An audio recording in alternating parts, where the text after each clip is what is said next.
রামকৃষ্ণদেব, সারদা মা ও স্বামী বিবেকানন্দের পুজো উপলক্ষে তৈরি হয়েছে এক আধ্যাত্মিক অনুষ্ঠানের সূচনা। বেলুড় মঠ থেকে আগত সন্ন্যাসী ও ভক্তদের পদধ্বনিতে যেন এই পবিত্র ভূমিতে একদম প্রাণ ফিরে এসেছে।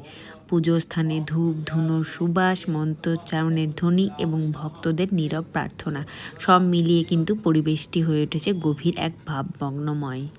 ভোরের আলো ফোটার সঙ্গে সঙ্গেই শুরু হয়ে যায় কিন্তু প্রস্তুতি। সকাল থেকেই পুজো স্থানে ব্যস্ততা এবং তার সঙ্গে চলে কিন্তু ভোগ প্রস্তুতির এক বিশাল বড় পর্ব।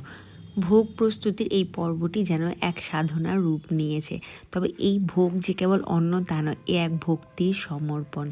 আর ভক্তি মানেই কিন্তু পুজোর আচার, নিয়ম, নিষ্ঠা, পরিশ্রম আর ভালোবাসা দিয়ে ঈশ্বরের স্মরণ করা। ভোগ সমর্পণের পর শুরু হয় কিন্তু আরতির শুভক্ষণ। শঙ্খধ্বনি ও ঘণ্টাধ্বনির মধ্যে প্রদীপের আলোয় আলোকিত হয়ে ওঠে সমগ্র পূজা স্থান।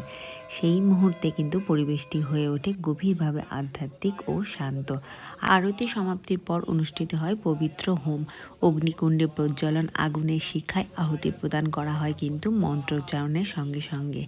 সেই অগ্নি কিন্তু সকল অশুভতা দগ্ধ করে ভক্তদের মনে শুদ্ধতা ও কল্যাণের বার্তা বহন করে নিয়ে আসে। হোমের সমাপ্তি শেষে কিন্তু শুরু হয় প্রসাদ বিতরণ এবং তারপর আস্তে আস্তে শুরু হয় কিন্তু সন্ধ্যারতি। সন্ধ্যারতির পর ঠাকুর শ্রী শ্রী রামকৃষ্ণ দেবের গান, তার সঙ্গে শুরু হয় কিন্তু ভক্তিগীতি। এছাড়াও রয়েছে পবিত্র গীতা পাঠ। সমস্ত কিছুর মধ্যে দিয়ে সমগ্র অনুষ্ঠানটি পরিপূর্ণতা লাভ করে।